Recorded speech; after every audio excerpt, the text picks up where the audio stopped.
السلام علیکم ورحمۃ اللہ وبرکاتہ۔ اعوذ باللہ من الشیطان الرجیم، بسم اللہ الرحمن الرحیم۔ وما كان هذا القرآن أن يفترى من دون الله ولكن تصديق الذي بين يديه وتفصيل الكتاب لا ريب فيه من رب العالمين أم يقولون افتراه قل فأتوا بسورة مثله وادعوا من استطعتم من دون الله إن كنتم صادقين بل كذبوا بما لم يحيطوا بعلمه ولما يأتهم تأويله كذلك كذب الذين من قبلهم فانظر كيف كان عاقبة الظالمين ومنهم من يؤمن به ومنهم من يؤمن به ومنهم من لا يؤمن به وربك أعلم بالمفسدين۔ محترم سامعین کرام، سورہ یونس سورہ نمبر 10 اور اسی صورت سے آیت نمبر 37 سے لے کر کے آیت نمبر 40 تک، آیت نمبر 37 سے لے کر آیت نمبر 40 تک آپ کے سامنے تلاوت کی گئی۔ سامعین کرام، ہم نے اس صورت کریمہ کے تفسیر کے آغاز میں ہی آپ کے سامنے یہ بات پیش کر دی تھی کہ اس صورت کریمہ میں اللہ تبارک و تعالیٰ نے جو باتیں بیان فرمائی ہیں، ان باتوں کے، ان آیتوں کے اولین مخاطبین جو ہیں وہ مشرکین مکہ ہیں۔ لیکن ایک بات یاد رکھیں کہ قرآن کریم کی ہر ایک آیت اگر اس کے اندر کوئی بات ہے اور اس طرح کی بات اور اس طرح کی صفات کسی فرد یا کسی قوم یا کسی جماعت کے اندر پائی جاتی ہے تو وہ اس بات کی مصداق ہوگی۔ تو سامعین کرام، یہ جو چند آیتیں بھی ہم نے آپ کے سامنے پیش کی ہیں، ان آیتوں کے اندر اللہ تبارک و تعالیٰ نے قرآن کریم کے تعلق سے ایسی باتیں بیان فرمائی ہیں جس کے ماننے والے لوگ ہر دور میں رہے۔ اب یہ قرآن کریم میں اللہ کا کلام ہے، لیکن مشرکین مکہ کا یہ کہنا تھا، ان کا یہ ماننا تھا، ان کی یہ سوچ تھی کہ یہ جو قرآن کریم ہے یہ اللہ کی طرف سے نازل کیا گیا نہیں ہے، بلکہ محمد عربی صلی اللہ علیہ وسلم نے یا تو خود سے لکھ لیا ہے یا کسی سے لکھوا لیا ہے، کسی بڑے عالم، فاضل، ادیب، فصیح، بلیغ، بہت بڑے قلمکار، اس سے اللہ کے رسول صلی اللہ علیہ وسلم نے اس قرآن کریم کی آیتوں کو لکھوایا ہے۔ ہم آپ کو بتلا دیں کہ آپ کو تعجب ہوگا اس بات کے اوپر کہ صرف مشرکین مکہ نہیں بلکہ ہر دور کے مشرکین، ہر دور کے وہ لوگ جو قرآن کریم پر ایمان نہیں رکھتے ہیں، اس میں ایسے لوگوں کی تعداد نمایاں طور پر پائی جاتی ہے جن کا یہ کہنا ہے کہ یہ قرآن کریم آسمانی کتاب نہیں ہے بلکہ محمد صاحب نے لکھا ہے۔ خود ہم کو آج بھی یاد ہے کہ ہم ایک زمانے میں ٹرین کے اندر سفر کر رہے تھے تو ایک نون مسلم نے میرے سامنے برجستہ کہا تھا کہ یہ جو قرآن کریم ہے یہ محمد صاحب نے اپنی طرف سے لکھا ہے۔ تو اس طرح کی مینٹلٹی، اس طرح کی سوچ، اس طرح کی فکر اور اس طرح کا عقیدہ ہر دور میں رہا ہے، صرف مشرکین مکہ کا نہیں رہا ہے۔ تو اللہ تبارک و تعالیٰ نے ایسے لوگوں کی تنبیہ کے لیے، ایسے لوگوں کی جانکاری کے لیے، ایسے لوگوں کے سامنے دلیل پیش کرنے کی خاطر اللہ نے ان آیتوں کو نازل فرمایا۔ دیکھیے اللہ تبارک و تعالیٰ نے کیا فرمایا۔ اللہ تبارک و تعالیٰ نے فرمایا وما كان هذا القرآن ان يفترى من دون الله، ایسا ہرگز نہیں ہے کہ اللہ تبارک و تعالیٰ کی وحی کے بغیر اس قرآن کریم کو گھڑ لیا گیا، یعنی یہ قرآن کریم اللہ تبارک و تعالیٰ کی وحی کے ذریعے سے ہی نازل ہوا ہے۔ اللہ تبارک و تعالیٰ کے وحی کے بغیر کسی انسان نے، کسی دوسری مخلوق نے اس کو گھڑا نہیں ہے، اس کو لکھا نہیں ہے۔ محترم سامعین کرام، آگے اللہ تبارک و تعالیٰ نے مزید فرمایا ایسا نہیں ہے کہ یہ قرآن کریم اللہ تبارک و تعالیٰ کی وحی کے بغیر گھڑ لیا گیا ہو، ولیکن تصدیق الذی بین یدیہ، لیکن یہ جو قرآن کریم ہے اس سے پہلے جو کتابیں نازل ہوئی ہے ان کتابوں کی باتوں کی تصدیق کرنے والا ہے۔ اور یہ دلیل ہے کہ اس سے پہلے جتنی بھی آسمانی کتابیں نازل ہوئی ان کے اندر جو باتیں ہیں اس کی تصدیق کرنے والا یہ کتاب ہے۔ تو جس طرح سے وہ کتابیں اللہ تبارک و تعالیٰ کی طرف سے نازل شدہ ہے، ویسے ہی یہ قرآن کریم بھی اللہ تبارک و تعالیٰ کی طرف سے نازل شدہ ہے۔ آگے مزید اللہ تبارک و تعالیٰ نے فرمایا وَتَفْصِيلَ الْكِتَابِ، اور یہ جو قرآن کریم ہے ضروری حکموں کو تفصیل سے بیان کرنے والا ہے۔ ضروری حکموں کو مطلب انسانوں کے لیے کیا جائز ہے، کیا ناجائز ہے، کیا حلال ہے، کیا حرام ہے، کس راستے پر چل کر کے انسان کامیاب ہوگا، کس راستے پر چل کر کے انسان نامراد ہوگا، ان تمام باتوں کی تفصیل اللہ تبارک و تعالیٰ نے اس قرآن کریم میں بالکل ڈیٹیل اور تفصیل سے بیان کیا ہے، جو اس بات کی تصدیق، جو اس بات کی دلیل ہے کہ یہ قرآن کریم اللہ کی طرف سے نازل کیا ہوا ہے۔ آگے مزید اللہ تبارک و تعالیٰ نے فرمایا لا ریب فیہ، اس قرآن کریم کے اندر جو باتیں ہیں اس میں کوئی شک نہیں ہے۔ اس قرآن کریم میں جو حکم نازل ہوا ہے، جو تعلیمات ہیں، جو واقعات ہیں، یا آنے والے زمانوں کے جو امکانات ہیں، اس میں سے کچھ بھی شک نہیں ہے۔ قرآن نے جیسا جیسا کہا ویسا ویسا ہو چکا ہے، اور آگے زمانوں میں جو قرآن کریم کے اندر جو باتیں بتلائی گئی ہیں وہ بھی ہونے والا ہے، اس میں بھی کوئی شک نہیں ہے۔ اور آگے مزید اللہ تبارک و تعالیٰ نے فرمایا من رب العالمین، یہ قرآن کریم اس رب العالمین کی طرف سے نازل شدہ ہے جو پورے جہان کا پروردگار ہے، پالنے والا ہے، جو ماضی اور مستقبل تمام چیزوں کا جاننے والا، کائنات کے ذرے ذرے کے اوپر اس کا علم محیط ہے۔ یہ قرآن کریم اس کی طرف سے نازل کیا ہوا ہے۔ ان باتوں کو بیان کرنے کے بعد اب اگلی آیت کریمہ میں اللہ تبارک و تعالیٰ نے پھر سے لوگوں کو مخاطب کرتے ہوئے فرمایا، محمد عربی صلی اللہ علیہ وسلم کو مخاطب کرتے ہوئے فرمایا ام یقولون افتراہ، یہ جو مشرکین ہیں کہتے ہیں کہ اس قرآن کریم کو محمد عربی صلی اللہ علیہ وسلم نے اپنی طرف سے لکھ لیا ہے۔ جیسا کہ ہم نے بتلایا کہ ٹرین کے اندر سفر کرتے ہوئے ایک مشرک، ایک نان مسلم نے کیا کہا کہ یہ قرآن اللہ کی کتاب تھوڑے ہے، اس کو تو محمد صاحب نے لکھا ہے۔ تو اللہ تبارک و تعالیٰ نے ایسے لوگوں کا جواب دیتے ہوئے کہا ام یقولون افتراہ، وہ لوگ اس طرح سے کہتے ہیں کہ محمد عربی صلی اللہ علیہ وسلم نے اس قرآن کریم کو اپنی طرف سے گھڑ لیا ہے، لکھ لیا ہے، لکھ کر کے لوگوں کے سامنے پیش کر دیا ہے۔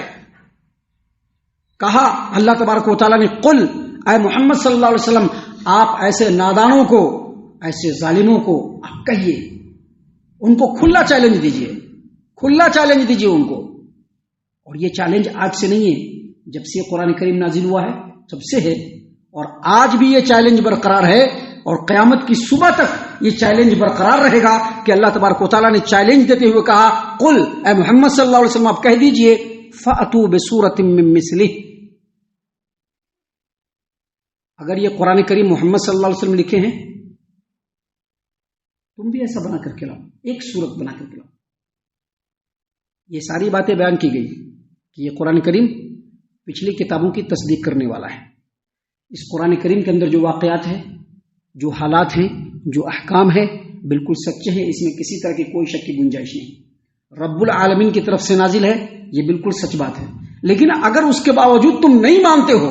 کہ یہ اللہ کا کلام نہیں ہے، تو محمد عربی صلی اللہ علیہ وسلم بھی اسی طرح سے انسان ہیں جیسے تم انسان ہو۔ محمد صلی اللہ علیہ وسلم تو صرف ایک اکیلے ہیں، تم اگر چاہو تو اللہ کو چھوڑ کر کے جس کسی کو چاہو اپنا مددگار بنا لو، اور قرآن کریم کے جیسی ایک سورت بنا کر کے لاؤ، چھوٹی سی سورت۔ سامعین کرام، قرآن کریم میں اس چیلنج کو اللہ تبارک و تعالیٰ نے الگ الگ انداز میں پیش کیا ہے، الگ الگ انداز میں لوگوں کے سامنے بیان کیا ہے کہ تمام جن و انس مل کر کے قرآن جیسی کتاب لے آئے، نہیں لا سکے۔ اللہ تبارک و تعالیٰ نے پھر یہاں پر چیلنج دیا کہ جتنے بھی لوگ ہیں اللہ کے علاوہ سب ایک دوسرے سے مل جاؤ، بڑے بڑے عالم مل جائیں، بڑے بڑے فاضل مل جائیں، بڑے بڑے فصیح و بلیغ لوگ مل جائیں، بڑے بڑے قلمکار لوگ مل جائیں، اور سب مل کر کے قرآن کے ایک سورت کے جیسی سورت بنا کر کے لائے، نہیں لا سکے۔ قرآن کریم میں دوسری جگہ پر اللہ تبارک و تعالیٰ نے کہا چلو ایک سورت نہیں بنا سکتے، 10 آیت بنا کر کے لاؤ، 10 آیت بنا کر کے لاؤ، نہیں لا سکے، آج بھی نہیں لا سکے، اور قیامت کی صبح تک نہیں لا سکیں گے۔ یہ قرآن کریم کا چیلنج ہے تمام لوگوں کے لیے، تمام کائنات کے لیے قرآن کریم کا چیلنج ہے کہ 10 آیت بنا کر کے لاؤ، نہیں لا سکے۔ آخر میں اللہ تبارک و تعالیٰ نے اسی قرآن کریم میں ایک آیت بھی بنا کر کے لے آؤ، چھوڑو پورا قرآن بھی چھوڑ دو، پوری سورت بھی چھوڑ دو، 10 آیت بھی چھوڑ دو، ایک آیت قرآن کریم کے جیسی بنا کر کے لے آؤ۔ آج پوری دنیا کے اندر کھلا ہوا چیلنج ہے کہ جس قدر اس کتاب مبین کو پڑھا جاتا ہے، دنیا میں کوئی ویسی کتاب دکھلا دے، کوئی بھی ویسی کتاب دکھلا دے، جتنا اس کتاب کو لوگ پڑھتے ہیں اتنا کسی بھی کتاب کو نہیں پڑھتے۔ یہ سروے میں ہے، مسلمانوں کے سروے میں نہیں، دنیا کے بڑے بڑے جو ماہرین اور مفکرین ہیں ان کے سر میں کہ پوری دنیا میں سب سے زیادہ پڑھی جانے والی اگر کوئی کتاب مبارک ہے تو کون ہے وہ؟ یہی قرآن کریم ہے۔ اللہ نے کہا کہ ام یقولون افتراہ، اے محمد صلی اللہ علیہ وسلم، وہ لوگ کہتے ہیں کہ محمد نے اس قرآن کریم کو گھڑ لیا ہے۔ قل، آپ ان سے کہیے، فأتوا بسورۃ من مثلہ وادعوا من استطعتم من دون اللہ ان کنتم صادقین، اگر تم لوگ اپنے دعوے میں سچے ہو تو تم لوگ اس قرآن کی ایک سورت کی طرح سے ایک سورت بنا کر کے لاؤ، اور اللہ کو چھوڑ کر کے جس کو چاہو اپنا مددگار بنا لو۔ نہیں لا سکتے ہو۔ یہ چیلنج آج بھی برقرار ہے، اس کا جواب کوئی نہیں دے سکا ہے اور قیامت تک کوئی نہیں دے پائے گا، کبھی بھی نہیں دے پائے گا۔ سامعین کرام، اگلی آیت کریمہ میں اللہ تبارک و تعالیٰ نے ایسے مشرکین کو، خاص طور سے مشرکین مکہ کو نصیحت کرتے ہوا کہا، اگلی آیت کریمہ میں نصیحت ہے۔ اللہ نے فرمایا بل کذبوا بما لم یحیطوا بعلمہ، ان تمام باتوں کے باوجود ان مشرکین نے اس قرآن کریم کو، ایسے علم کو جھٹلایا جس علم کا وہ احاطہ نہیں کر سکے۔ بل کذبوا بما لم یحیطوا بعلمہ، ان تمام حقائق کے باوجود یہ جو مشرکین ہیں انہوں نے ایسے علم کو جھٹلایا، ایسی چیز کو جھٹلایا، بما لم یحیطوا بعلمہ، جس کو وہ اپنے علم کے قابو میں نہیں لا سکے۔ حالانکہ یہ قرآن کریم ہر ایک کو دعوت دیتا ہے کہ غور کرو اس کے اوپر، اس کی آیتوں پر غور کرو، اس کے معانی پر غور کرو، اس کے مفہوم پر غور کرو، لیکن ان لوگوں نے تدبر نہیں کیا، غور نہیں کیا، فکر نہیں کیا، اس علم کو اپنے احاطے میں نہیں لائے، اور بغیر احاطے میں لائے ہوئے اس علم کو انہوں نے جھٹلا دیا۔ اللہ نے فرمایا بل کذبوا بما لم یحیطوا بعلمہ ولما یأتہم تأویلہ، اور ابھی تک تو اس قرآن کریم کی حقیقت کھلی بھی نہیں ہے۔ اس قرآن کریم میں قیامت کے زلزلے بتلائے گئے ہیں، قیامت کے قریب کے بہت سارے واقعات بتلائے گئے ہیں، ابھی تو وہ حقیقت کھلی بھی نہیں ہے۔ ولما یأتہم تأویلہ کا دو مطلب ہے، ایک یہ کہ اس قرآن کریم کے اندر جو واقعات اور جو مستقبل کے امکانات بیان کیے گئے ہیں ابھی تک تو اس کی حقیقت لوگوں کے سامنے آئی بھی نہیں ہے، پھر بھی جھٹلا دیا۔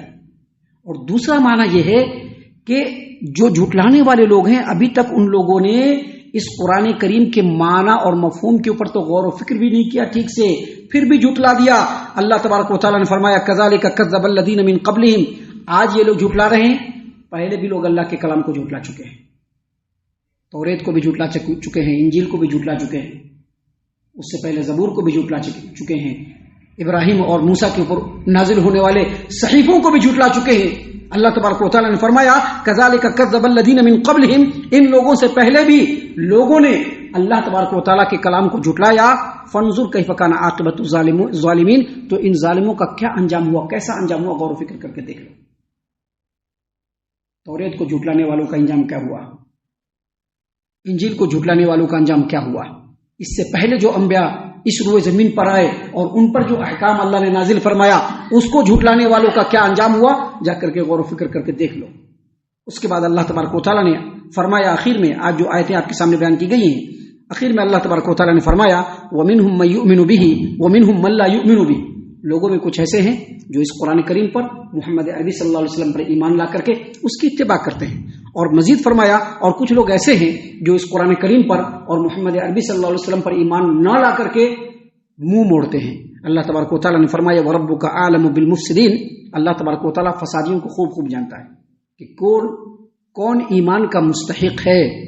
کون ہدایت کا مستحق ہے، اللہ اس کو ہدایت دیتا ہے، وہ قرآن کی بھی پیروی کرتا ہے اور محمد عربی صلی اللہ علیہ وسلم کی بھی پیروی کرتا ہے، اور جو ہدایت کا مستحق نہیں ہوتا ہے اللہ اس کو اس کی گمراہی میں چھوڑ دیتا ہے۔ سامعین کرام، ابھی صورت کریمہ میں اور بھی بہت ساری باتیں ہیں جو اللہ تبارک و تعالیٰ نے خاص طور سے ہماری ہدایت و رہنمائی کے لیے نازل فرمائی ہیں۔ ہم اللہ سے دعا کرتے ہیں کہ اللہ تعالیٰ ہم تمام کو ان تمام باتوں کے اوپر خوب غور و فکر اور تدبر کرنے کے ساتھ ساتھ ان باتوں کے اوپر عمل کرنے کی بھی توفیق عنایت فرمائے، آمین۔ اللہ تعالیٰ ہم تمام کو صحیح معنوں میں پکا سچا مومن مسلمان بنائے، اللہ اور اس کے رسول صلی اللہ علیہ وسلم کی اطاعت و فرما برداری کرنے والا بنائے، صحابہ کرام رضی اللہ عنہم کے طریقے پر چلنے والا بنائے، جنت الفردوس میں جگہ عطا فرمائے۔ اے اللہ ہم تمام کو جہنم سے پناہ دے، اے رب العالمین ہم تمام کو جہنم سے پناہ دے، اے مالک الملک ہم تمام کو جہنم سے پناہ دے، آمین یا رب العالمین۔ وما علینا الا البلاغ المبین۔ تبارك الذي نزل الفرقان على عبده ليكون للعالمين نذيرا